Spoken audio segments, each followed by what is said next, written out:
সোনার কলসি। অনেক দিন আগে নদীর ধারে এক ছোট্ট গ্রামে থাকত রফিক নামে এক দরিদ্র কৃষক।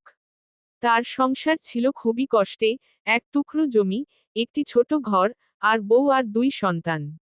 তবুও রফিক ছিল সৎ ও পরিশ্রমী। একদিন মাঠে কাজ করার সময় রফিকের কোদালের আঘাতে মাটির নিচে কিছু ধাতব জিনিসের শব্দ পাওয়া গেল। কৌতূহলবশত সে মাটি খুঁড়ল এবং দেখতে পেল একটি সোনার কলসি ভর্তি স্বর্ণমুদ্রা। রফিক প্রথমে ভেবেছিল, এই সোনা দিয়ে আমি আমার দুঃখ দূর করব। কিন্তু হঠাৎ তার মনে পড়ল, এটা নিশ্চয়ই কারো হারানো সম্পদ, অথবা গ্রামের সম্পদ। সেই সিদ্ধান্ত নিল বিষয়টি গ্রামের মুরব্বীদের জানাবে। গ্রামের মুরব্বীরা খবর নিয়ে জানল, এই সোনার কলসি আসলে বহু বছর আগে গ্রামের মসজিদের তহবিল ছিল, যা ডাকাতরা লুকিয়ে রেখেছিল।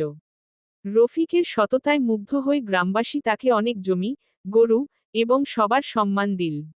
রফিক বুঝল, অন্যের জিনিস নিজের করে নিলে হয়তো তাৎক্ষণিক লাভ হয়, কিন্তু সততায় চিরস্থায়ী সুখ ও সম্মান মেলে।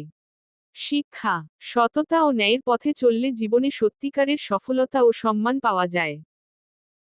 এরকম নতুন নতুন ভিডিও পেতে নিচের লাল সাবস্ক্রাইব বাটনে ক্লিক করো আর পাশে থাকা বেলটা বাজাতে ভুলবে না। যে গল্প এক্সের সাথেই থাকো।